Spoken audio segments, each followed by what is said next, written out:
I'm Ecollar conditioning Blue. That Ecollar means move, pay attention to me. When he's really into a sniff, he works higher, but usually we've been at a 3. So I just have tension on the leash. I'm not pulling. Hold down the button. He ignores me for that good smell. I go up to a 5. Nope, nothing. Now I have a choice. I like to do a hold down and slow scroll up, but sometimes that's hard for new people to do. So instead, you can let go of the button completely, scroll up a couple levels, repeat. Let go of the button completely. If it doesn't resonate with the dog, scroll up a couple of levels, repeat. Just don't pull the dog. The leash tension is what's there for guidance. You don't need to pull or say anything unless the dog is super distracted. Good job. Let's go. Good boy.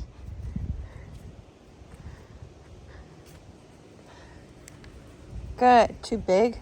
When his nose isn't on the ground, 4 is too much. I'm going to go down to a 3 because you saw that big head turn. Good.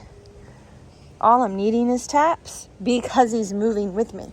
When he's not moving with me, I'm holding down till he softens and listens to leash guidance. Let's go. Good. Trying to tap it before I give any verbal.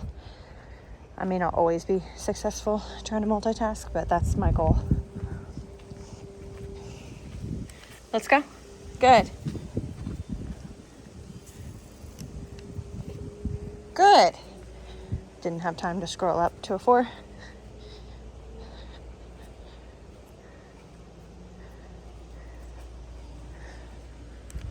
Good. I did tap it. Stick with my 3. You guys can probably hear the click.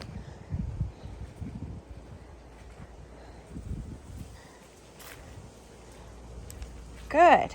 Good job, bud. He's doing so good now. I'm just going to stand around, be boring. There we go. And be sneaky.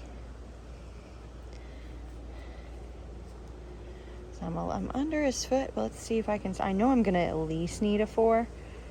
Let's try a 4. Let's go. Good. So he did move with me. I don't mind his nose on the ground right now. Not a big deal. Just trying to get him to move with me.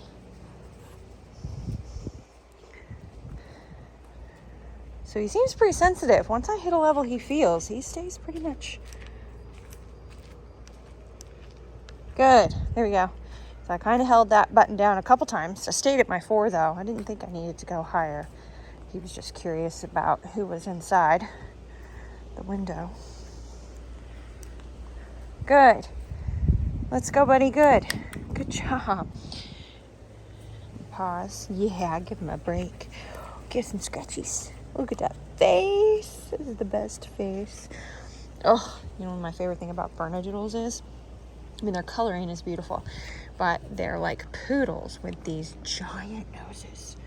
I mean, look at that fabulous nose. Oh, yeah. Oh, it's good nose. So any praise that I want to do, especially because most of the dogs I deal with have issues with energy and controlling themselves, is going to be calm, very calming. My fingers are moving pretty slow, not as slow as they always do, but just calm scratchies. Yeah, for reward. Good. I don't want to be so exciting that they jump up, or if you pet your dog and they immediately go and sniff, like with intention, you're doing it wrong. Or you have a dog that the work itself is good enough and you don't need to pet them. You might need to use food, or you don't even need to do anything. This dog needs some incentive for sure. Some human incentive. So noise. Let's go. Good. So I held down a little too long on that. You saw him shake his head. Now, just because your dog shakes their head, good, doesn't mean you overdid it. But he's pretty sensitive. And so I think I only needed to really tap it on that. He would have got the picture. Every dog is so different the way they respond to Ecollar, guys. Good. See that big head turn? I think I'm going to go down to a 3.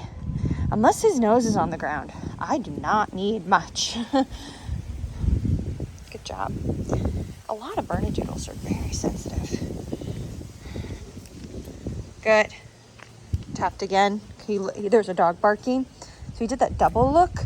So I just tapped at my little 3. Yeah, my 3. Good job. So I'm conditioning Ecollar. Good. I'm conditioning Ecollar to help him understand and move when I move. And sometimes he might just respond to my movement. Other times I need leash, which is what you saw in the beginning, and higher levels to soften him to the leash. Because here's the thing. I do not want to pull my dog. This is not, good boy, sorry. That is not what we want to be doing. We want to do tension. He's being so sensitive. He's, here we go. Tension, good. We want to just do tension, pressure, and the dog be soft enough to understand to give into it. When you get that opposition reflex, which is what you saw in the beginning with the sniffing, that's when I applied tension. Good boy. And he didn't give into the tension. So I used a slightly higher level, we call them motivational levels, to soften him to the leash pressure. I hope that made sense. It's a really fun thing, but I'm not going to pretend it's easy to learn. It just takes practice, I think. Let's go. He's excited to go back inside because he saw people in there earlier. So no e-collar yet. Just, it's in my pocket. I'm just going to block to settle him down. I'm not going to pull him back with the leash. Look at all that. He's very strong. Good sit. He wants to, when he wants something, he all of a sudden becomes very strong. I'm not ready to use e-collar yet for stationary commands. I want it to be more movement communication. But when you start training anything, whether it's e-collar, let's go prong collar, whatever it might be, you're starting to train food, anything. You want to add in, hey, you want to be more important presence to your dog. Get the no first. Then sit.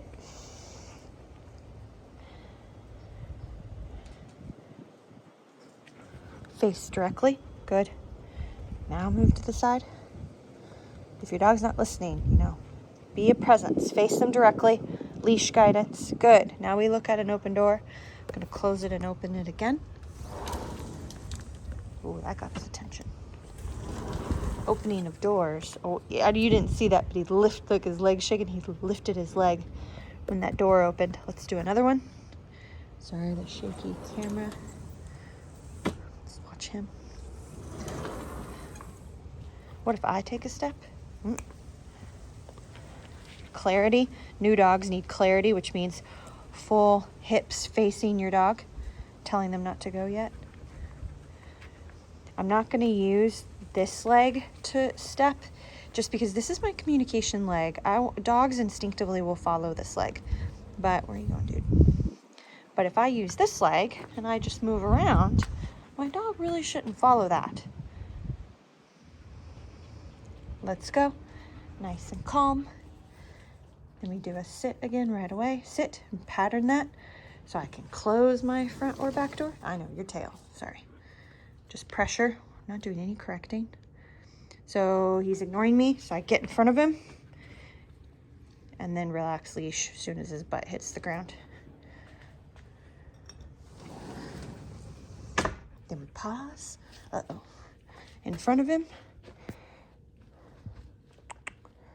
Little blocking. He's anticipating, so we have to sorry, I'm trying to adjust. Relax leash. Pause, sniffing, just let the doggy smells. Good, relax leash. Go back to my spot, pause again. Now we can move, as long as he's with me, right? And just so you guys know, when I'm doing that leash pressure in front of him, I'm angling it backwards. It's not straight up in the air, it's angled back, so it becomes a teeter-totter, so the butt goes down. Unless you have a really resistant dog, then that's another conversation. Let's go. Nice. So I'm learning about him. He's very nose distracted. That nose takes over, which is, he's a dog. Place, big surprise. Yeah, so I'm already learning that when it comes to his levels, they'll be very different if that nose is on the floor. Good job, bud.